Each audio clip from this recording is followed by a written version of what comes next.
Since the 1970s, there's been a concerted effort on the part of the masters of mankind, the owners of the society, to shift the economy in two crucial respects. One, to increase the role of financial institutions, banks, investment firms, and so on, insurance companies. By 2007, right before the latest crash, they had literally 40% of corporate profits, far beyond anything in the past.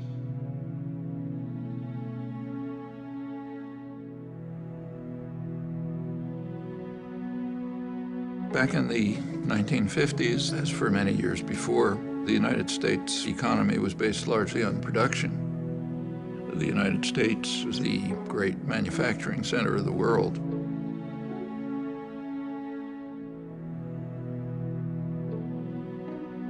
Financial institutions used to be a relatively small part of the economy, and their task was to distribute unused assets, like, say, bank savings, to productive activity. The bank always has on hand a reserve of money received from the stockholders and depositors.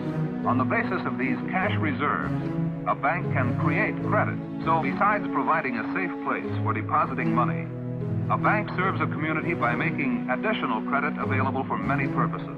For a manufacturer to meet his payroll during slack selling period, for a merchant to enlarge and remodel his store, and for many other good reasons why people are always needing more credit than they have immediately available. That's a contribution to the economy.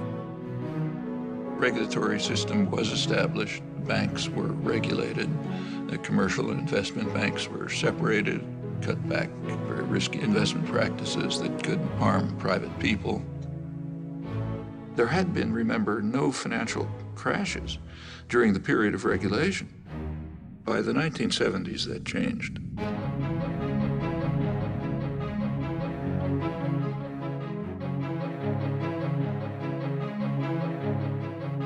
You started getting a huge increase in the flows of speculative capital, just astronomically increased. Enormous changes in the financial sector, from traditional banks to risky investments, complex financial instruments, money manipulations, and so on.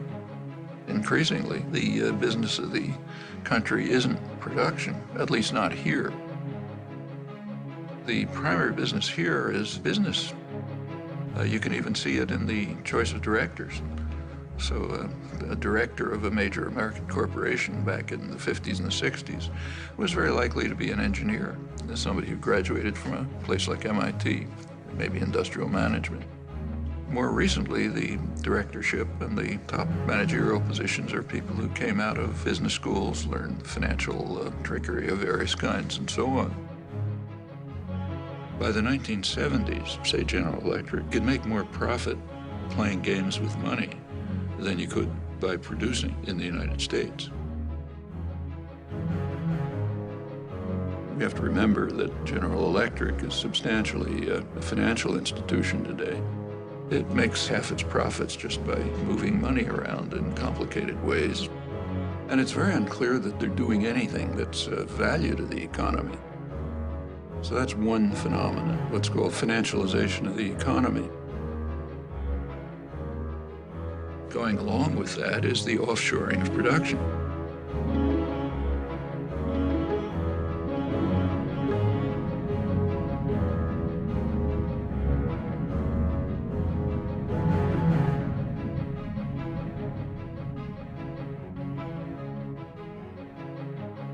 The trade system was reconstructed with a very explicit design of putting working people in competition with one another all over the world. And what it's led to is a reduction in the share of income on the part of working people. It's been particularly striking in the United States, but it's happening worldwide. It means that an American worker is in competition with a super exploited worker in China. Meanwhile, highly paid professionals are protected. They're not placed in competition with the rest of the world, far from it. And of course, capital is free to move. Workers aren't free to move. Labor can't move, but capital can. Well, again, going back to the classics like Adam Smith, as he pointed out, free circulation of labor is the foundation of any free trade system. But workers are pretty much stuck. The wealthy and the privileged are protected, so you get obvious consequences, and they're recognized and in fact praised.